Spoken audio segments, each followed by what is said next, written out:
Halo, selamat malam pemirsa. Anda menyaksikan One on One bersama saya Tisa Noveni.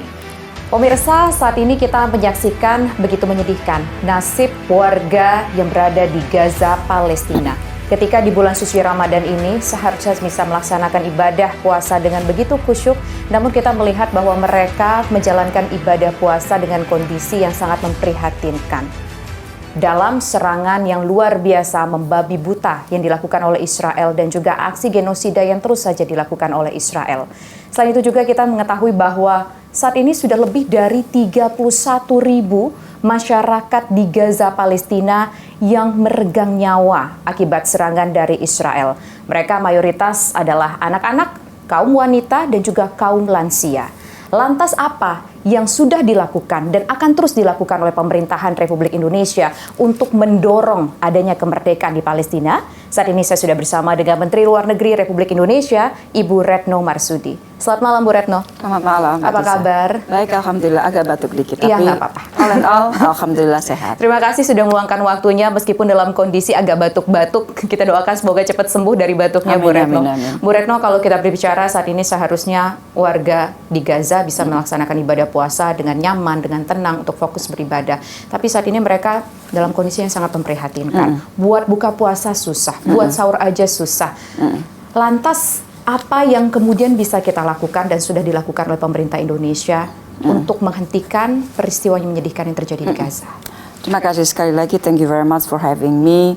Saya tertarik sekali dengan pembukaan Mbak Tisa tadi, bahwa ini adalah bulan suci Ramadan, seharusnya mereka bisa beribadah dengan baik dan sebagainya, tetapi hal tersebut tidak mungkin dilakukan karena situasi kemanusiaan di Gaza yang sangat luar biasa. Apa yang menjadi kata pembuka Mbak Tisa tadi, exactly apa yang saya sampaikan di depan Summit for Democracy yang baru saja dilakukan di Seoul di Korea Selatan pada tanggal 18 Maret yang lalu. Saya baru kembali dari Seoul, saya berbicara di depan banyak sekali Menteri Luar Negeri dan juga NGOs LSM Internasional. Jadi saya buka, ini walaupun summitnya adalah Summit for Democracy, tetapi saya buka dengan mengatakan selamat menunaikan ibadah Ramadan kepada Muslim seluruh dunia. Tapi kita sedih, sangat disayangkan bahwa saudara-saudara kita di Gaza masih mengalami penderitaan kemanusiaan yang sangat luar biasa, even sampai di bulan suci Ramadan ini. Jadi waktu pembukaan tadi saya langsung ingat statement yang saya sampaikan di depan Summit for Democracy. Nah, kita bicara mengenai tragedi kemanusiaan, katastrofi kemanusiaan. 31.000, 32.000, sekarang angkanya sudah lebih dari 32.000. Dan you rightly mention bahwa sebagian besar, almost 70%, 70% dari para korban tersebut adalah wanita dan anak-anak. Dan jumlah terus bertambah dan kita belum melihat, at least pada titik ini, penurunan eskalasi penyerangan Israel kepada sipil, masyarakat sipil di Gaza. Pertanyaannya apa yang dilakukan oleh Indonesia?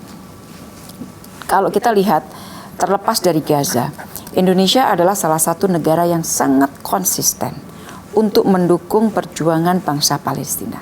Karena it is mandated. Ini merupakan mandat amanah yang memang harus dijalankan. Nah, oleh karena itu, pada saat Gaza mengalami situasi seperti ini, maka dari sejak Day One kita sudah bergerak. Dukungan politik tadi saya sampaikan terus-menerus kita berikan. Sekarang yang diperlukan adalah selain dukungan politik adalah juga dukungan kemanusiaan.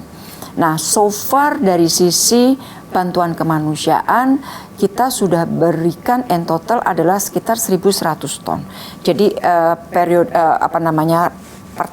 round pertama dikirim melalui pesawat itu ada sekitar 200 sekian ton. Itu bahan yang diperlukan. Terus kemudian melalui kapal itu jumlahnya ada sekitar 900-an. Jadi kalau in total itu ada 1.100 ton. Dan bantuan-bantuan kita itu adalah bantuan-bantuan yang sudah dikurasi. Karena ada juga bantuan yang ada, tetapi yang tidak diperlukan oleh masyarakat. Kan di dalam situasi emergency seperti ini banyak sekali kejadian yang bantuan yang diberikan tidak sesuai atau tidak pas dengan apa yang diperlukan. Oleh karena itu kita bekerja sama baik dengan UNRWA maupun dengan Palang Merah Mesir untuk menanyakan kepada mereka apa yang dibutuhkan, sehingga apa yang kita kirim ini betul-betul apa yang mereka perlukan, dan alhamdulillah bantuan kita semuanya sudah masuk di Gaza. Jadi kita, kalau pertanyaannya kembali kepada apa yang sudah dilakukan, itu antara lain yang sudah dilakukan. Dari segi politik, selain bantuan kemanusiaan, banyak sekali yang kita sudah bisa lakukan. Mungkin nanti saya jelaskan selanjutnya. Ya, bantuan kemanusiaan kita terus berupaya memberikan begitu ya, baik dari jalur yang sudah dikirimkan pertama, kemudian yang kedua kita mengirimkan kapal. Kapalnya baru balik ya Bu ya, kalau nggak salah beberapa waktu yang lalu, baru beberapa hari yang lalu. Tapi menyedihkan sekali, bantuan ada. Bantuan tersebut nggak bisa tersampaikan kepada masyarakat di Gaza, Palestina. Bahkan harus dijatuhkan melalui jalur udara, nggak tepat sasaran. Bahkan banyak yang sampai meninggal dunia karena ketiban sama bantuan itu sendiri, Bu Retno. Jadi betul sekali. Pada saat kita mau mengirimkan bantuan, masalah delivery itu masalah yang betul-betul kita perhatikan. Dan saya jadi salah satu upaya kita termasuk adalah terakhir saya bertemu, kita berlima, Menteri Luar Negeri Palestina, Menteri Luar Negeri Saudi, Jordan, Mesir, Indonesia. Kita berlima karena saya kan termasuk satu di antara 7 Menteri Luar Negeri yang diberikan mandat oleh para pemimpin OKI untuk melakukan apapun yang dilakukan secara maksimal agar penderitaan kemanusiaan ini dapat segera berakhir. Jadi kita berlima ketemu dengan Sekjen PBB di Jenewa bulan lalu, bulan Februari. Kita bicara antara lain mengenai masalah bantuan kemanusiaan. Karena kita sedih. Satu, bantuan kemanusiaan yang melalui darat panjang antriannya, dicek, kemudian pada saat pengecekan itu memakan waktu yang lama, antriannya semakin panjang, dan barang-barang yang masuk ke Gaza itu juga karena cek itu ditentukan mana yang boleh, mana yang tidak, dan sebagainya. Itu satu. Yang kedua, pada saat bantuan itu masuk ke Gaza, belum tentu bantuan itu bisa mencapai ke orang atau kepada organisasi yang mengkoordinir bantuan tersebut. Karena serangan itu juga terjadi kepada bantuan, konvoi bantuan itu sendiri.